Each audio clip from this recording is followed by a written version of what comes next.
Hey everybody. Is anyone here? There's two people here. Yay. Hey everybody. Hopefully my audio is better this week than it has been in the past.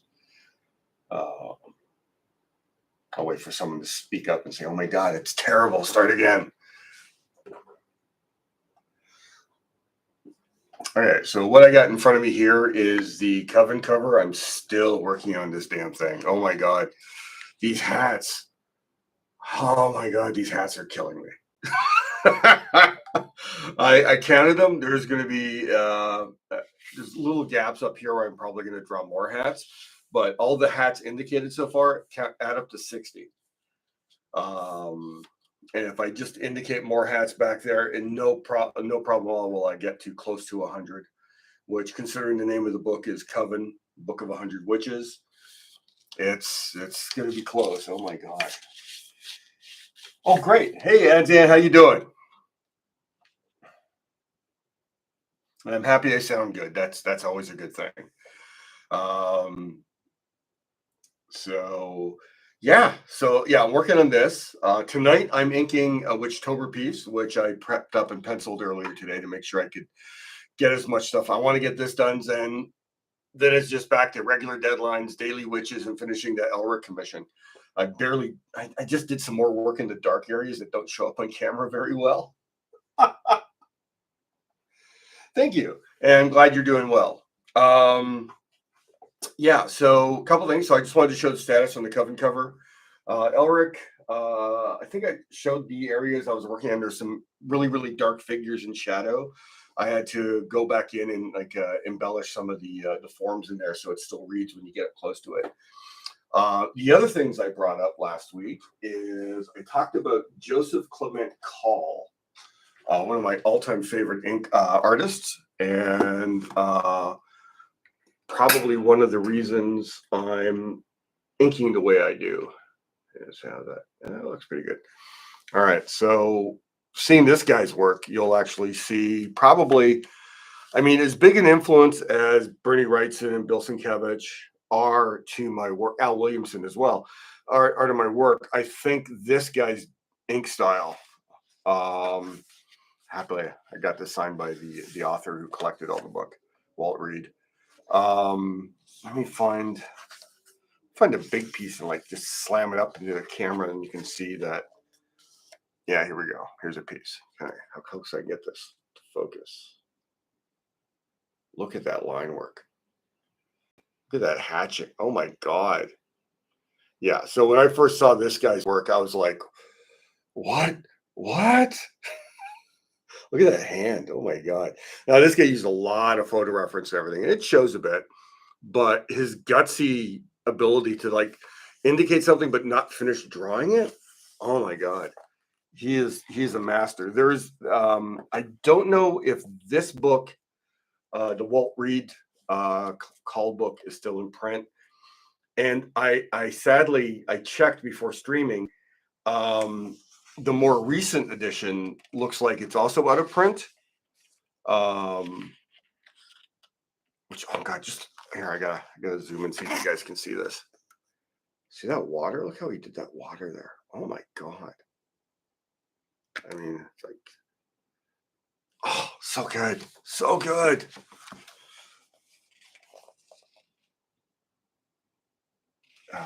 Yeah, I saw some pretty insane prices. So I have a feeling, I think this book was in print and probably went into multiple printings. Oh no, they only did one print. Oh my gosh. It was published in 78 and I picked it up, I think, in the early 90s. Wow. So yeah, there's a good chance that this is out of print then too. Yeah, this book deserves to be, his work deserves to be continually available. I mean, you can see his DNA in my work easily. He's just so good. I wish it was in my studio last week when I brought him up, but I'm just glad to show this to you guys. There's a lot of his work online, so you can create like a little picture file if you wanted to. But it's just, oh my God. Oh, I could ooh and ah over this book for a whole session. But yeah, so this is the artist who I think most explicitly affects how I ink.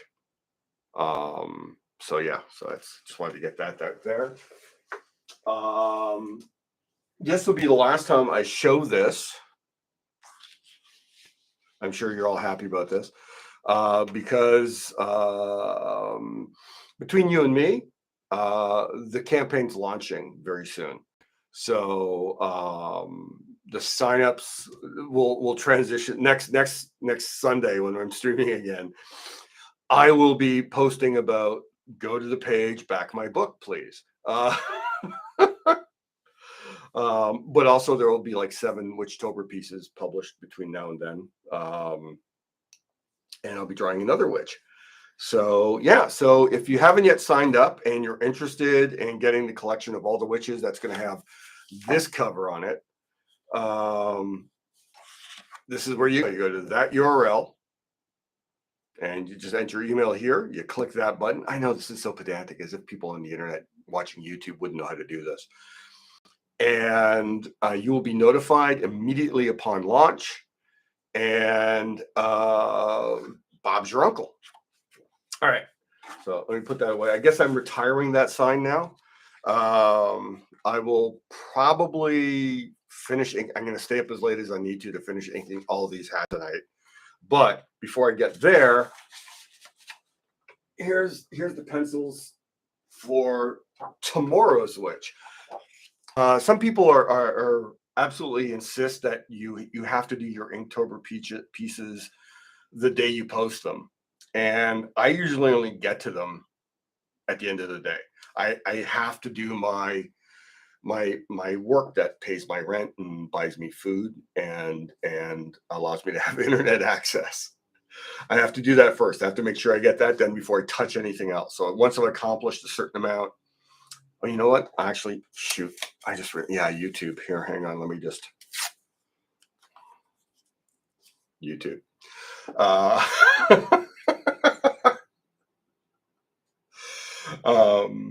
So yeah, so I'll do most, if not all of this on stream. I'm going to tie you guys up for about an hour and a bit tonight.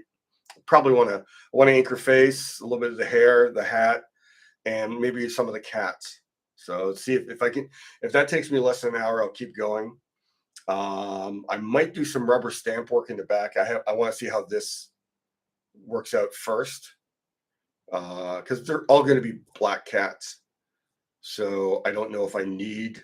I'm thinking maybe windows, and I can use the rubber stamps in a way to make the windows look like they're out of focus, which would allow me to put like bright lights behind the cats and the witch, which can be kind of attractive. But the white might also put with the solid black hat, the black hair, and then black cats on a dark couch. So I might end up just doing like rubber stamps in the couch.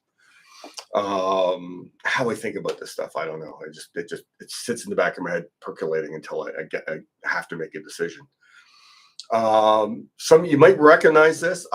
This was just a figure with a different cat. Was something I penciled I think in the spring, if not winter, and I didn't like just the one cat, so I just put it aside and drew another one. But I really like the pose on the couch. And I just realized I could just surround her with like 5 cats. I was initially going to be a bunch of ravens, but then that felt too much like Hitchcock's The Birds.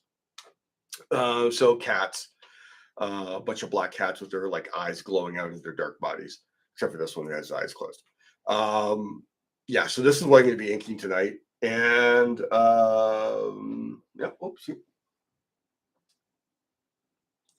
Is it? Okay, you know what? I got bit in the ass with Instagram on them saying that artistic nudity was fine. And if anyone was following me on Instagram earlier this year, they kept yanking my pieces, saying they ran against community standards. Even pieces like the one that's actually the main coven piece, which is the side boob butt drawing, which has no nudity in it at all. That one got flagged, which was astounding to me. So it's completely automated. It's completely bot driven. Very upsetting. It's all AI crap.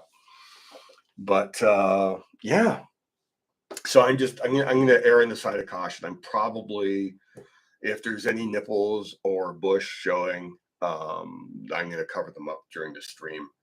And just to be, I don't want to get, stuff yanked or have to fight with YouTube when I'm just really starting this. So yeah, like if I was doing like straight up life drawing, I know you wouldn't be able to show the photo reference I'm using uncensored, but apparently the live drawing effect would be okay. But since these are not like life drawings, I don't want to risk anything. I just don't. So let me start into this. I gotta say, it's always the case. The hats are, weirdly enough, some of the most fun part of this whole project. I didn't go crazy with the hats on Coven because they would they would start to become unrecognizable if I deviated from the form too much. The pyramid. I put a couple of weird hats in. I'll just pull it back over. I did do a couple of weird hats with like a little bit of a curve there, a little sharper curve there. Gonna have one spiral hat here, and there's one that's got more kinky bends in it. But I'm generally staying within the standard witch shape because in terms of the visual patterning, as we go into the background here, that will be more visually understandable than if I did all the crazy hats like I do when I'm just drawing like one or three witches. Um, have I done more than one witch other than the Christmas piece? No, I think that was the first one where I drew more than one witch in a piece. I've done animals and witches, but not more than three witches at a time, which seems like a pretty good idea with witches. Just stick to three. Oh, a lot of chat here. Hang on. There's a guy shaving his butt. Oh, yeah. Yeah, I really like. There was one I did where I actually put a bell hanging off the curved over tip of her hat. That was really fun. But I really like doing ornamental hat bands because I figure in the mythology of my witches, and if Coven's successful enough, there is definitely going to be a witch book, which is going to be which, which will be the project for next Halloween. The idea is for me between the conclusion of the campaign and next year, I'll do a 48 to 60 page story about the witches, so you get the witch idea across. And in that, you'll see the origin, why the witches are all wearing black hats, why they have all the gloves. All those things will kind of get explained as much as I want to explain things. But the ornamentation on the hats is one of the few things the witches have absolute control over. The fact that they have hats, that's part of being a witch. But the shape the hat gets into as they go along, that's up to them, how they live their life. And any decorations and hat bands and everything, that's them too. So they're ornamenting their hats, which are almost an extension of their physicality. Yeah. So yeah, I love just, how do I want the light? The light's coming from the back. I can have a core shadow here. So there. And cats are always just fun to draw. They're just, I mean, I don't, it's just circles, pointy things, and slinky bits. That's what a cat is. Um, they're not necessarily easy to draw, but once you learn their anatomy, they're a delight.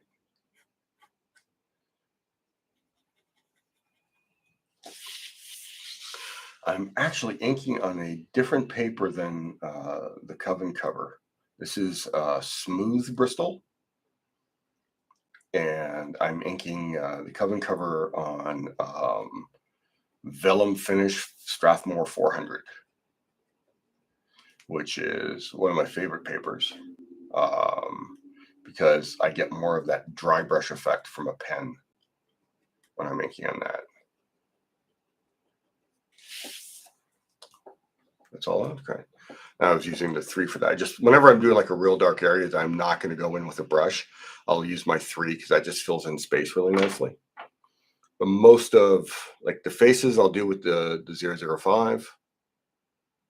Yook. It's not going into focus. It's a blurry 005. Oh well. I'll actually use this to do the deep. Hey, glasses. I should probably put on my glasses.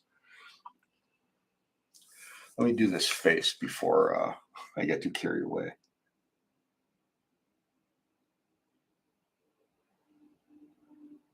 One of the few things I'm really particular when I'm penciling about are faces. A lot of things I'll do this really loose and sketchy with my pencils. I just figure out the proportions, the shapes of things, placement, composition elements. But faces I spend a lot of time on. It's like let me see here. It's about 7:15 and 32 seconds p.m. I don't know what prompted Alexa to speak up. So I was on a stream last night, and it was Things Are Getting Sketchy, which is a fun group I joined last year, and they just have draw something from the Hulk universe. And so I drew this last night, and if you can see the sketchy blue lines there, I just literally regret the shape. Usually I clean it up more than I did, but clearly I'm doing a lot of things, so I didn't take the time to clean up the blue where I knew I wasn't going to draw anything. But once I have an idea of like these shapes and everything, I spent a lot of time just getting that kind of like exhausted, angry face. I figured the Hulk would just be tired of getting angry all the time. So I just be like this like surly kind of like brooding monster. And of course, it was really fun to do this. I always love doing stuff like this with commissions. This isn't a commission. This is going to go up for auction Tuesday, I think. I think Tuesday is usually when this goes up for auction when they do this, and it's on Facebook, so it's like it doesn't get like a massive traffic thing like eBay or something. And it's like just you bid in the comments, and then you can get a real cheap 11 by 17 commission from me. I think I'd probably charge something like 350, 400 for this. But this is probably going to go for, they usually go for like 180 or so. So yeah, so this will be on Things Are Getting Sketchy on Facebook. But yeah, so this is just to show like how loose my pencils are.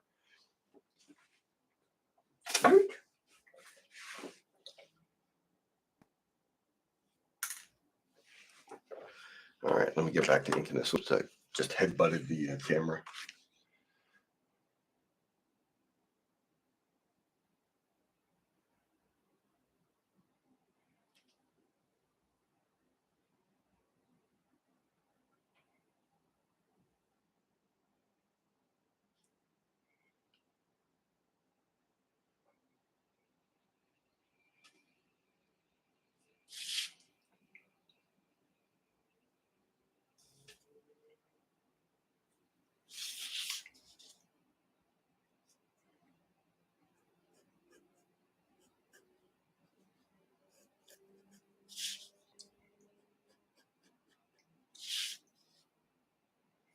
The other nice thing about this smooth Bristol, since I'm drawing smaller pieces, the line goes down cleaner, and I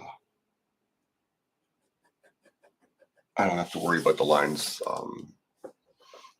losing fidelity as much with the smaller size. It's going to be a lot of that.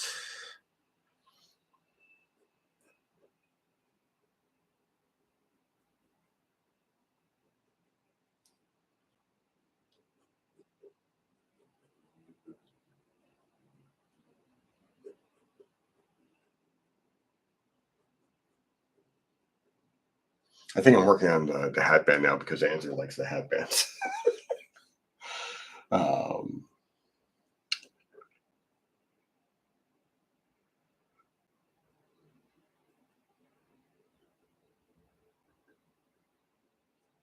There was a learning curve for me to draw flowers.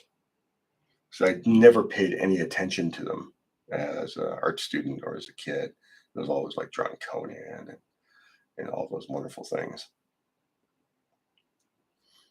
But I think it was Terra Incorporated, some of my first work at Marvel. There was a big bouquet of roses that had to be in the room. And it's like, was like looking at all the artists who inspired me. How the hell did they draw flowers? So I cribbed liberally from the greats, which is what I think every young artist should do until they can do it on their own.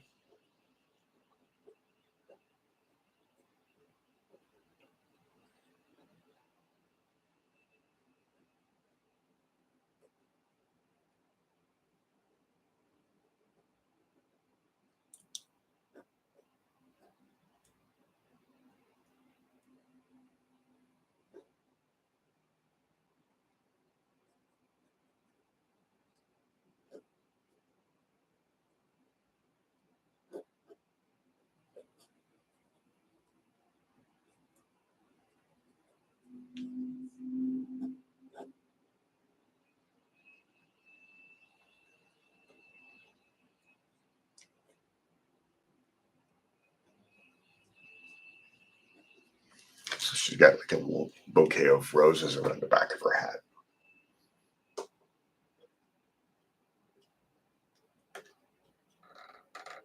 Oh, cool. Thanks. I'm sure they'll appreciate the views. So I think I've done all the, I'll go back in, like I'll probably do all the eyes with the 005, but I can jump back to a 01, that's a 005. Here's a 1. Here we go. Let's make sure it's working. Ooh. I think I killed another pen. Look at that. Oh well, it's soldiers.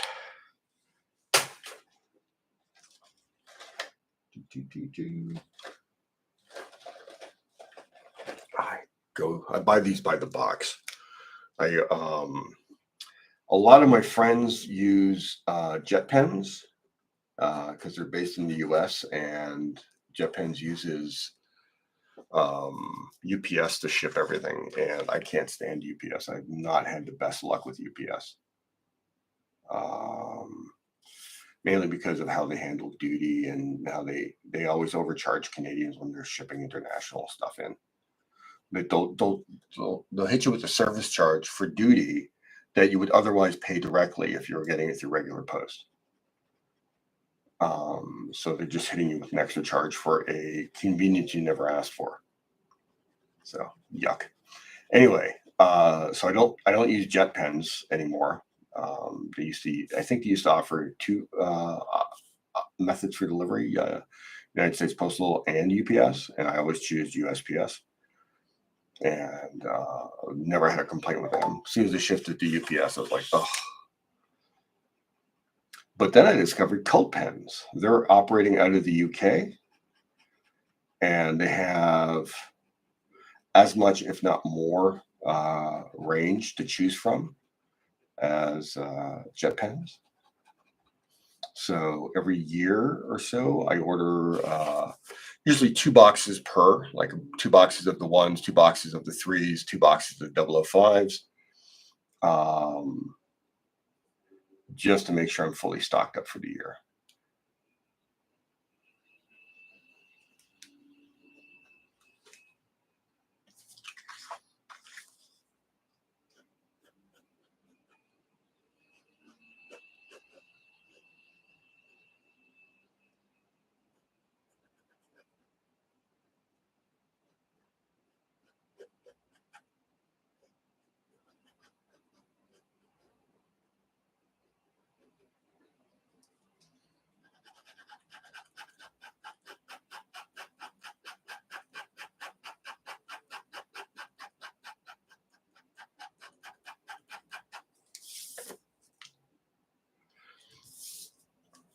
There's one thing I do when I'm drawing for tonal value, grayscales, is I'll squint.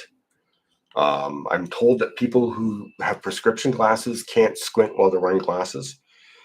And what squinting does for me, it blurs out all the details and allows me to primarily focus on values. So when I squint at this, I see that it's a little darker in the middle. I got a nice core shadow going through there, but I want to go in and just make that a little bit darker. So I want those little bits of light on the side of the hat. And I'm going to go in.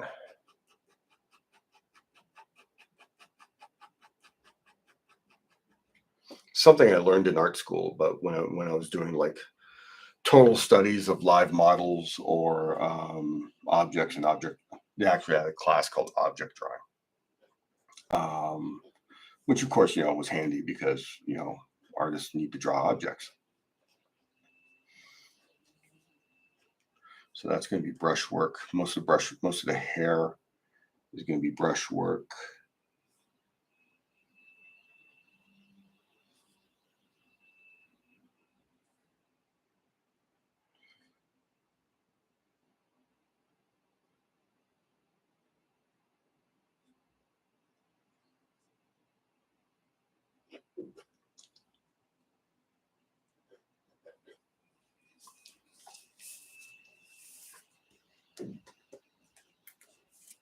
Just hang on, so I can work on more of the piece.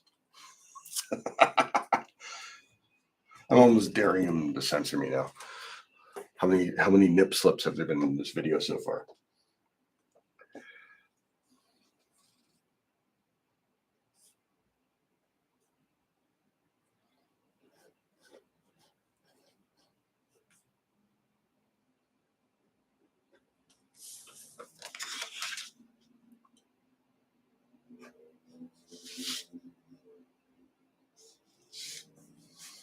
I think I'll use a circle template to make sure I don't screw up that ellipse or that pentagram. Somewhere in here, there it is. Nope, that's too big. I think artists, by and large, go out of their way to find useful shortcuts in getting their work done as fast as possible. And I think ellipse templates were some of the first things. So I got all these ellipse templates. I got these circle templates. Somewhere hiding in here, I have a smaller circle template, which is hiding from me. I don't like it when they hide from me. It should allow me to draw that size circle perfectly. But I must have put it down somewhere. Well, again, working on way too many things. You end up misplacing things way too easily and often. Maybe it's my little portfolio right here. No, not there. Nope, not there.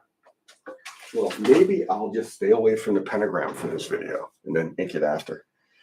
So that's going to be here. Let me finish the hat.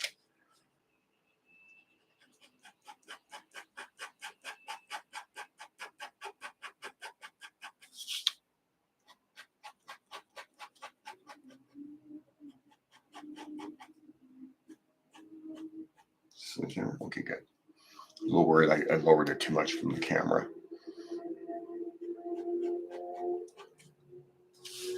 I can actually move the camera in and out if you guys want a closer look at this. Let me try that.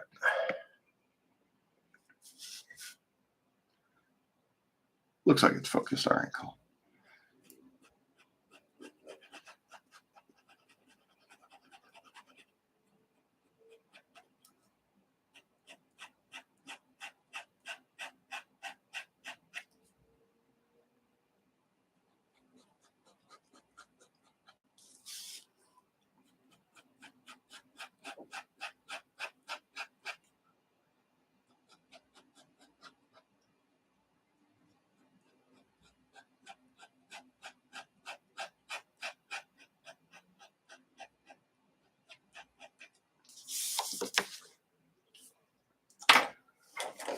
And whip out my handy dandy brush pen.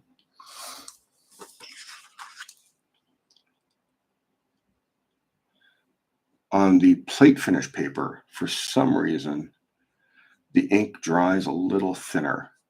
So I usually have to do 2 coats of this.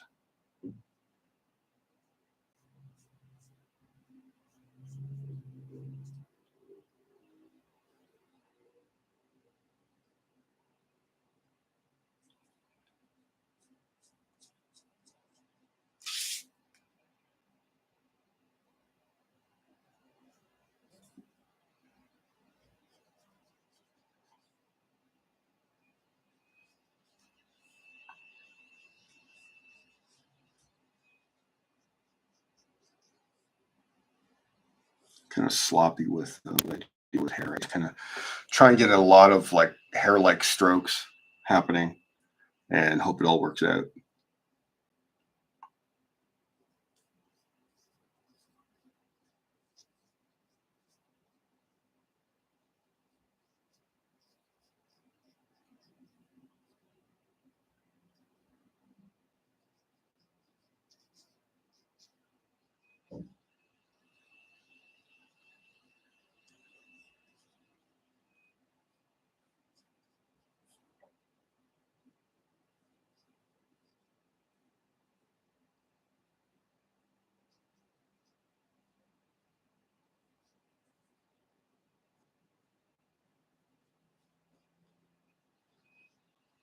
I'm also talking to a number of my friends. I think in the not too distant, I'm going to be hopefully running streams with more than one artist.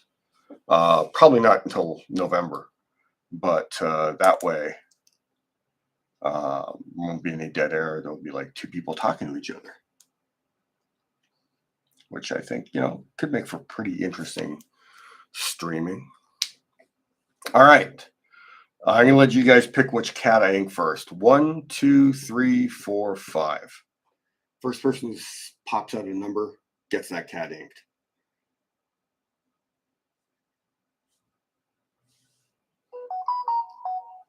As my phone makes noise. 1. All right, so 1 it is.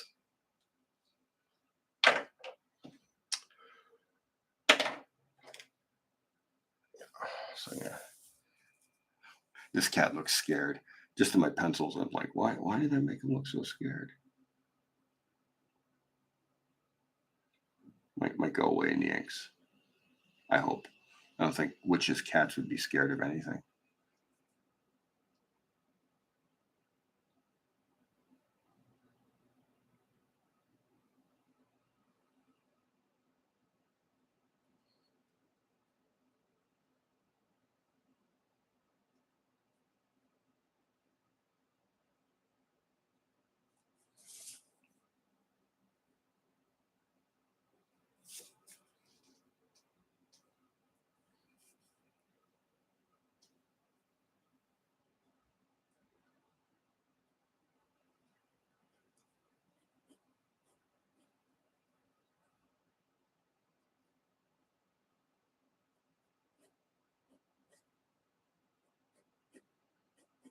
Get the basic masses in, so when I go in with a heavier pen, start dealing with all these more solid blacks and darker shapes, it will read better.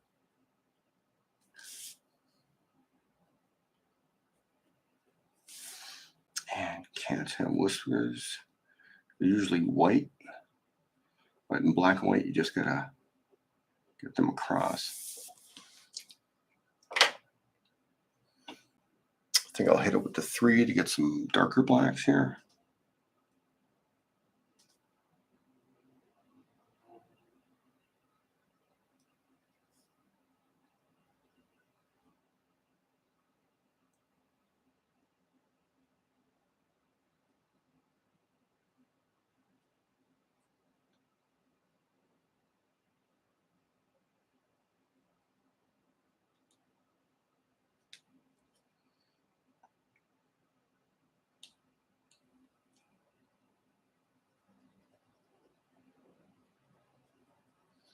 The trick with inking like all these dark values, get some of that there, is to create the illusion that there's two values or multiple values going on. So, and with black and white artwork, that's the dot density of your white versus black, using almost like a computer printing term. In areas that I go in with a brush or a thicker pen after, just end up reading as black. And when in truth, pretty much everything's rendered in blacks.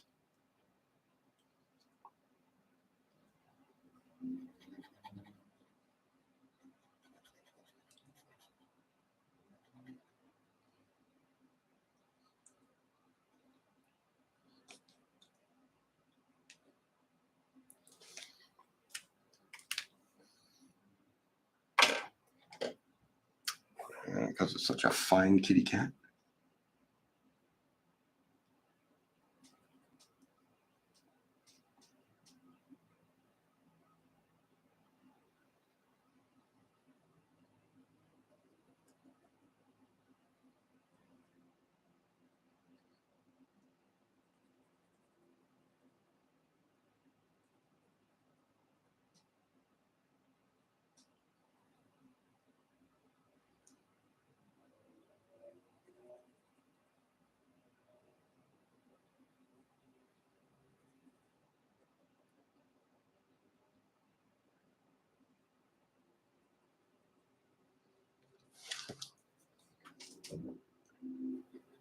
So generally what I got here is I drew most of the outline stuff with a 01, although I went around the eyes with the 005. Then I went in and established my darker areas with the 03, which gives me a lot more solid black to work against. And now I'm back in with the 05, considering the hair on the cat is so fine. If I just hatch, which just looks like scribbling, but that's just how I hatch. Just hatching into that shape creates the idea of the build of the cat. So I didn't really do a lot of cat drawing as much as creating a simple shape, plotting out some darker areas that read as what would normally be cat anatomy. But this isn't an accurate cat. This is a cat of my imagination. That one I referenced. This cat I referenced. I went and looked at a cat sleeping on someone's lap, and had big corgi-like ears. And I just fell in love with that, so I decided just to draw that cat.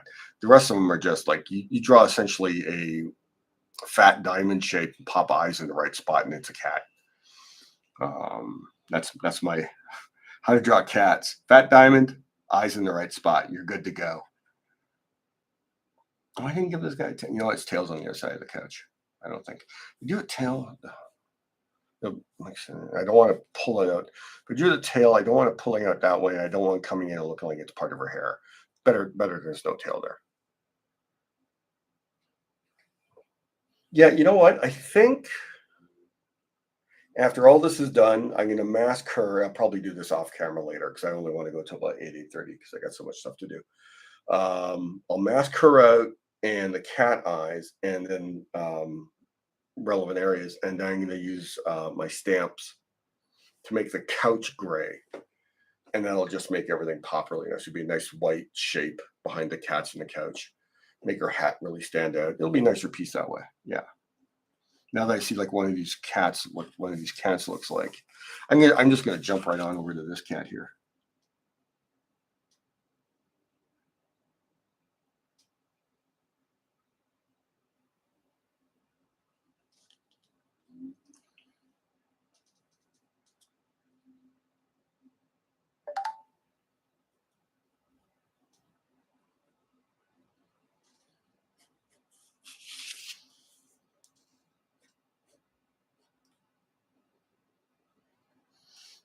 I don't know why, but blended. I didn't want that shape coming in here. I kind of wanted.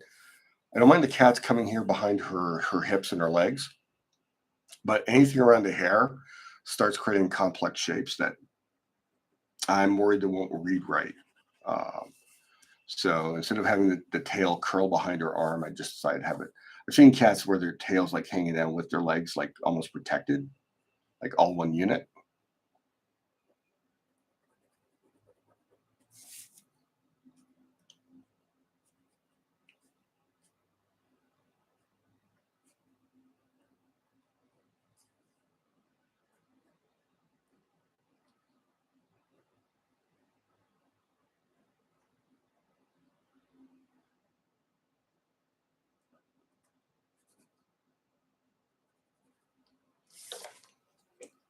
Okay.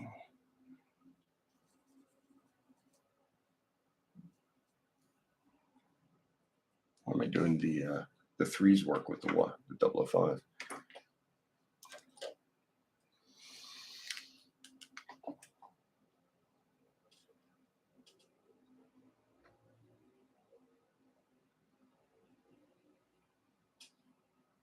I'm like, no, actually, I used to have cats I had cats back in my 20s, and I loved them. I was very allergic, so I was like constantly taking anti-allergy and meds to maintain my cohabitation with kitties.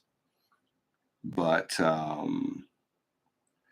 then I was due to become a dad, and we heard all the stories about cats are just not safe to be around babies, which apparently is bullshit. But we didn't know better, and so we found a new home for delightful cats. One was named Grendel. It was black and white, named after the Matt Wagner character, and the other one I wanted to call Baal, Baal, just because I'm just that guy.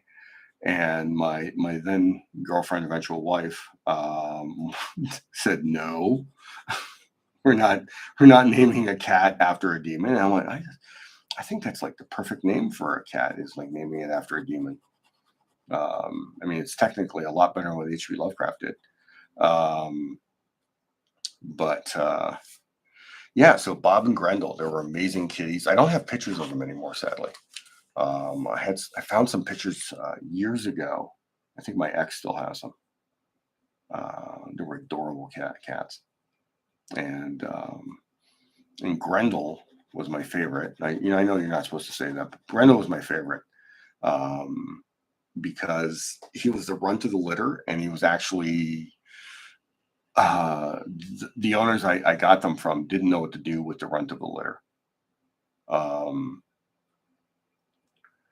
So I took him with me just because I was terrified he was going to die or something, because his siblings were treating him like shit. He was so tiny.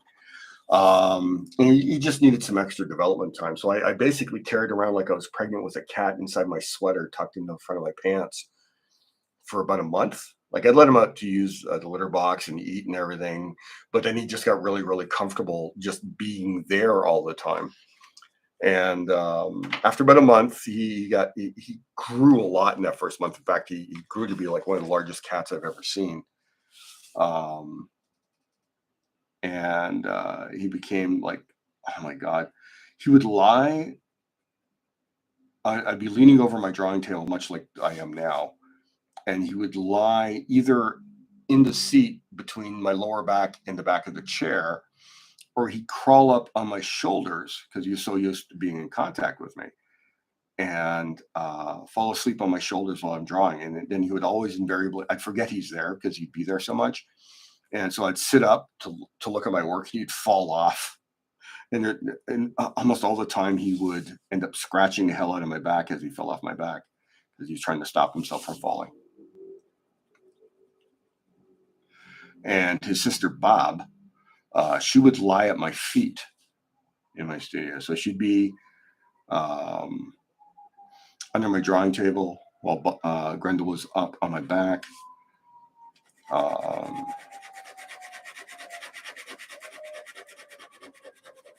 Until, of course, I sat up, and then Grendel was flying, and Bob would like freak out, like, what's happening?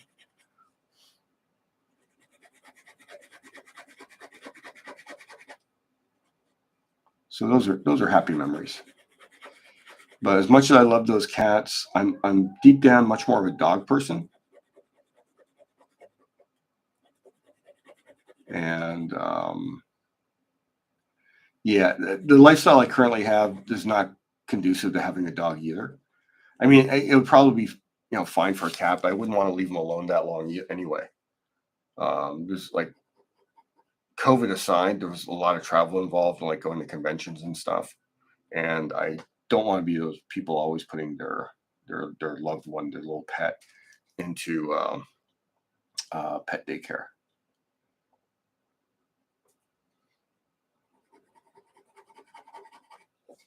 So that's my cat story. Yeah. So generally speaking, if I end up getting another pair of cats, there's a very good chance I might just, especially if one's black and white. One would probably be Grendel for sure, black and white cat, and Baal, if they're siblings, I'll probably do that. Sorry, dry throat. How are we doing? 7:44. Oh, okay. Well, thank you so much. The one thing to be sure about is I love the way Frank Frazetta drew big cats. So as a young artist, I copied a ton of his like saber tooth and tiger drawings. Like they were just so full of life. So I think that's kind of infusing my cat drawings right now. That residual cat energy. I mean, they're just small, tigers. Um, yeah, the way I'm going through time here, I think what I'll do is I will finish these three cats. Maybe do a little bit more work in the hair here, and then call it a night so I can finish this and the coven cover tonight, so I can get back on to everything else. Because it's Witchtober, buddies. That this witch gets posted tomorrow morning. Hell or high water. I stay up until it's done. So that's the burden that is Inktober.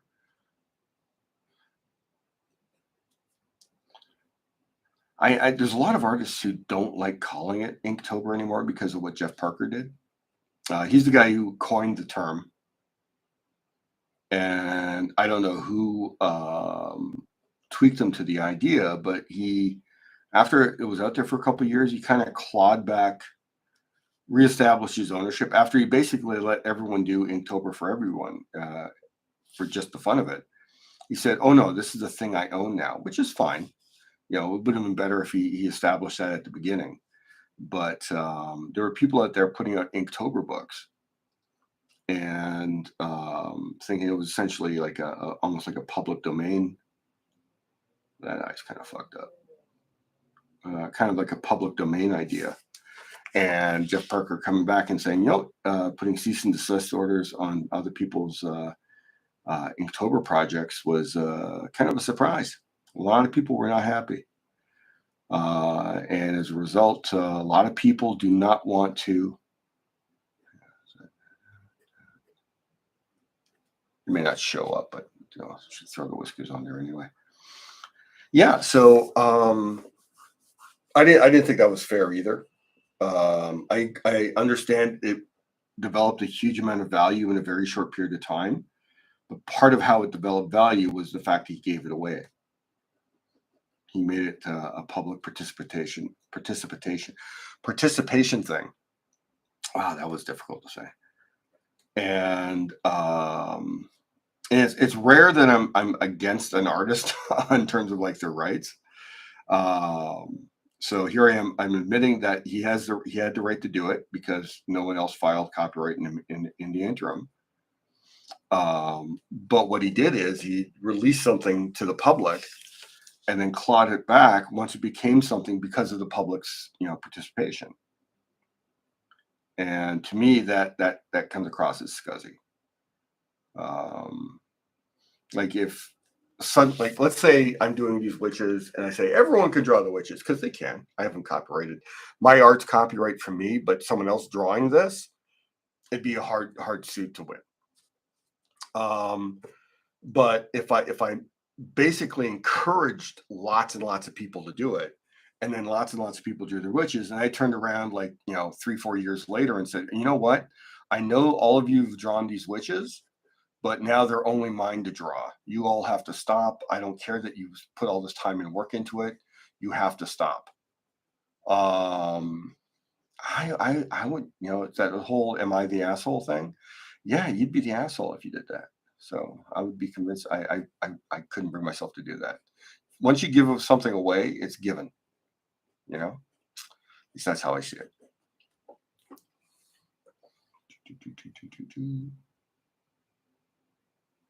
Got one sleepy cat.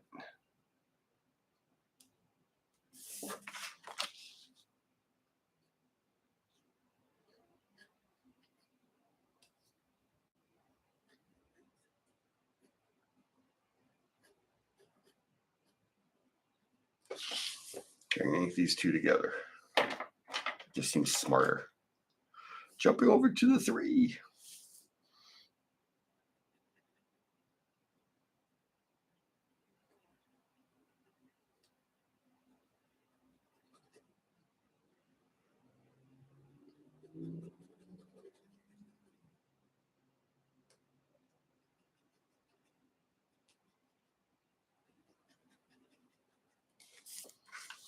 I don't want to risk going outside the border I made there. A lot of times I do, and it doesn't really matter, but you know, if the artwork can look cleaner in the box, it's cleaner in the box.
Someone's screaming outside my window. Not right outside my window, but on my street. I can hear someone screaming out there. Sounds like playful screaming, not violent screaming.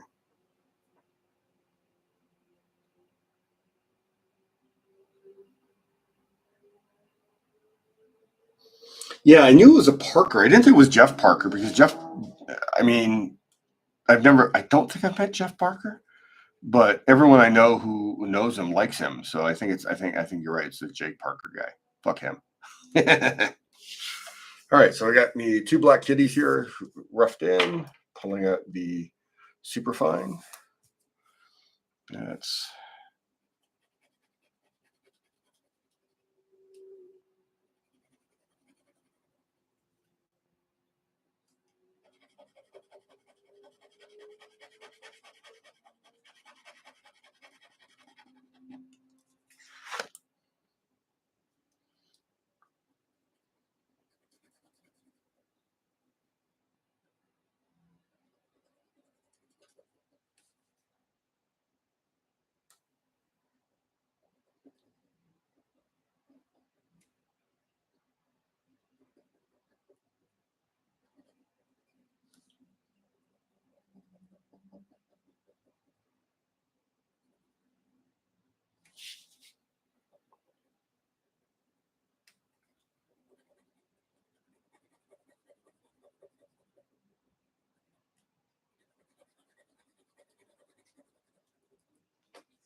yeah, Frazetta did draw great everything. Thanks so much, Ro. I just love drawing. I mean, it's I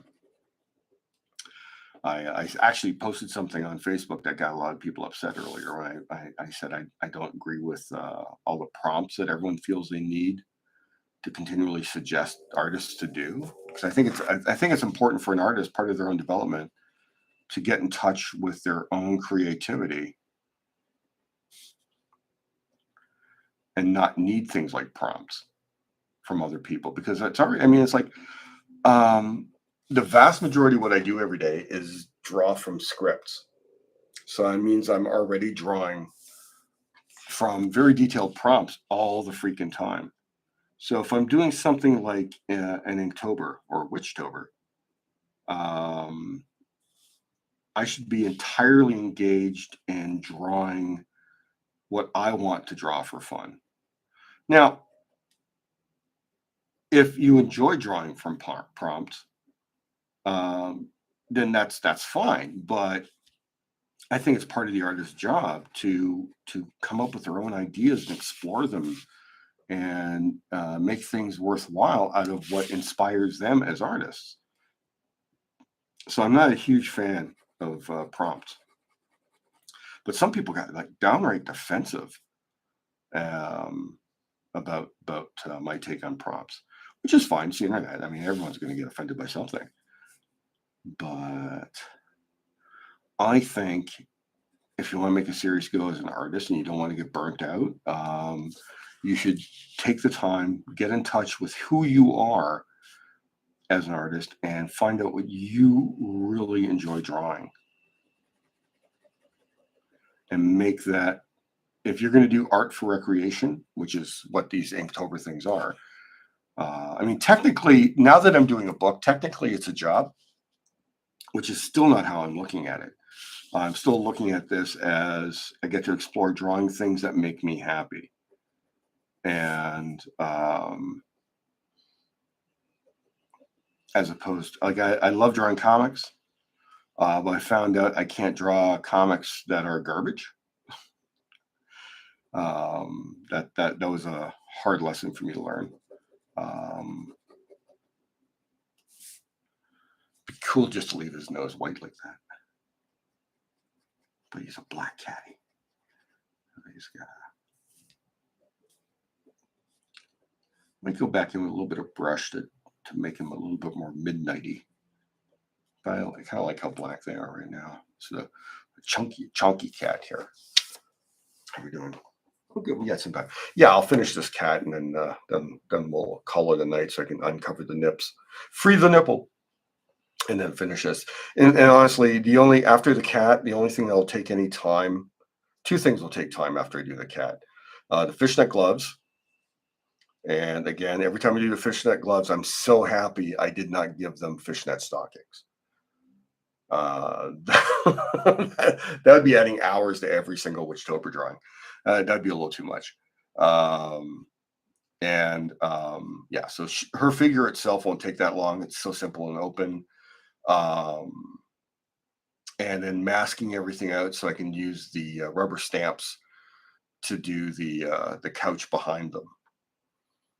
Yeah, that's the only thing that will take time. So you guys won't be missing much. Seeing me cut Frisket is not going to be fun for you guys.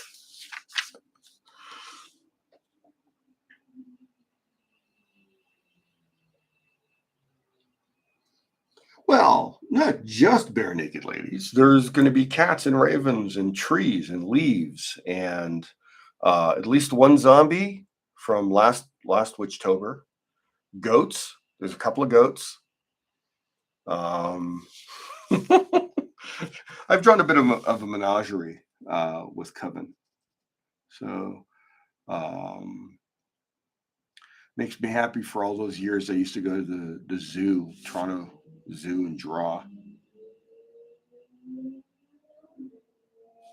That was fun. Haven't done that forever. I don't know, I should get in touch with I can do it on my own because it's close enough to me. But I should probably check in with some of my art friends, see if they actually want to go to the zoo and draw. I love drawing. I love drawing the cats, the big cats. Those are always fun, of course. Again, I'm using the finer pen to do the bulk details on this cat. Drawing the big cats was always fun, but the gorillas, oh my God, drawing those gorillas was amazing.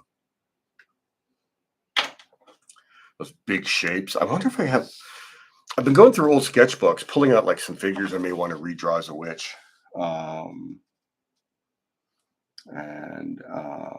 But I haven't found any of the ones where I have zoo drawings in them. That might be worth just a couple of weekends, maybe in the winter, because then the gorillas would be indoors all the time.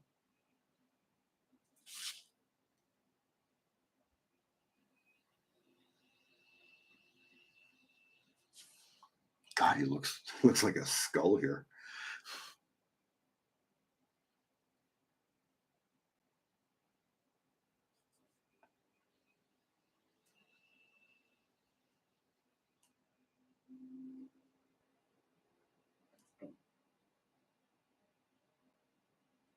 Actually, now he looks like a French bulldog.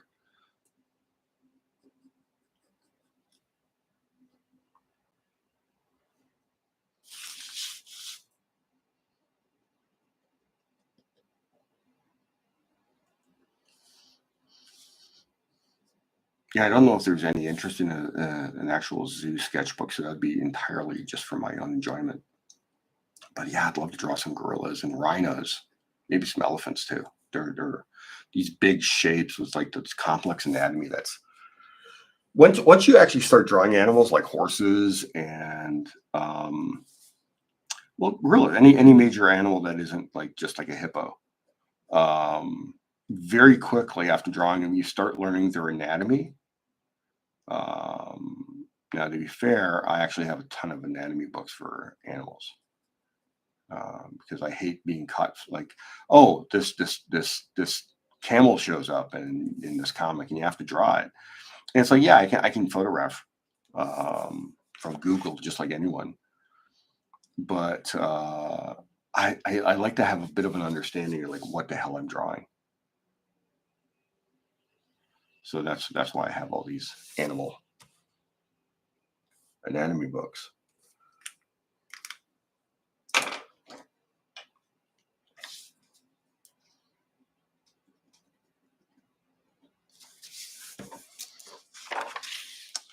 I want to be really crude and just saying, here, if people showed up for my naked witch and all they did was draw pussy all night. Would that be too much for cat zombies? Yeah, oh my god, was it Supremo? No, what was the name of that giant gorilla that Superman always fought? I had a 6'7" student for a couple of years, and I gave him that gorilla's nickname, which I'm blanking for it like right now. No, Grodd's Flash, yeah. No, this is like some giant gorilla, like King Kong sized gorilla. And it was Superman scale fighting. Supremo? No, I'm sure it began with an S. God, I'll probably end up like Googling it right after we're done this because I can't let it go.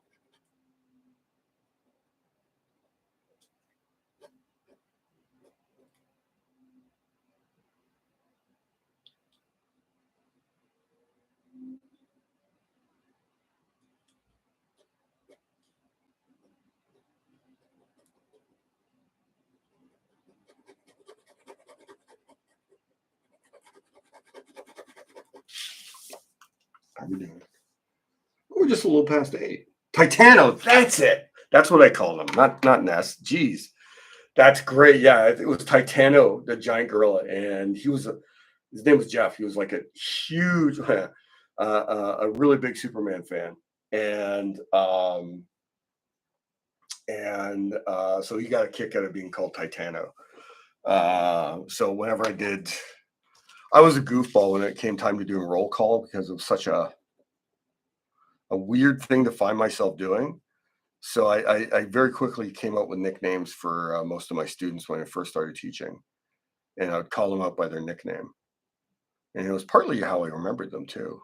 Um, and I'm really happy. Some of them are like really happy art professionals. Some of them, Marcio Takara, Michelle Assarasicorn, David Cutler, Keith Wachow. Oh my God, I'm forgetting some of those. I had some like I had some really amazing students. That was a happy time connecting with the really eager students. Yeah, so I think Monsieur Malat and the Brain. What a beautiful couple that is. All right, I think I'm going to cut this now. It makes it a nice short video. You saw the important parts: the hats, the cats, and almost nipples. So yeah, I taught him life drawing. I think I had him for one semester of storytelling. This was for a school called Max the Mutt Animation. From what I hear, I ended up running screaming from that school after teaching my second year there because the person running it was crazy and borderline criminal, I thought. But apparently it's been bought by a Chinese company and they're renaming it to something sane. Anyway, I developed the comic art program for that school, and I taught there for 2 years. There's a lot of talented people. Some of them took the training and they actually went into other fields, which was it's really great. But Marcio came in incredibly talented. He just got some refinement, some improvement in his life drawing. I don't even know if he knew he was learning anything. Sometimes there was because I think he was paying for everything by doing commissions, so he already felt he was like there. So there's a touch of arrogance, which is expected when you're young. But he was really, really good. So I knew he was going to, do amazing things, and he has. So that's the yeah, he's great. Yeah. So, and actually, I think Michelle Assarasicorn is probably one of the top tier colorists in the comic industry right now. So that's great. And there's, I'm having my usual long COVID moments of forgetting like 3 or 4 other people that are also doing excellent. Selena Goulden is one too. She just did a graphic novel that came out in the past year. It's beautiful work. Yeah, but anyway, I am going to say goodnight. Next week, it's going to be. We have 5 Sundays this October. There are going to be 5 live witch drawings this month. I'm kind of chuffed for that. That's really great because a lot of times I'll only start doing my witches like at midnight. So this gets me starting 5 hours earlier. Thank you for everyone who showed up. And thanks for chatting. I really like that.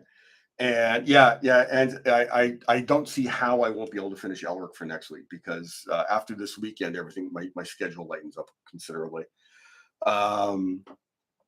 And I'll see you next Sunday, I hope. If you haven't, oh, you know what? I'm not going to quite retire yet. I'm going to put it out now here at the end of the video. If you haven't signed up yet, this is what you should do so you get notified when the book. I do believe the final cost is going to be $25 a book.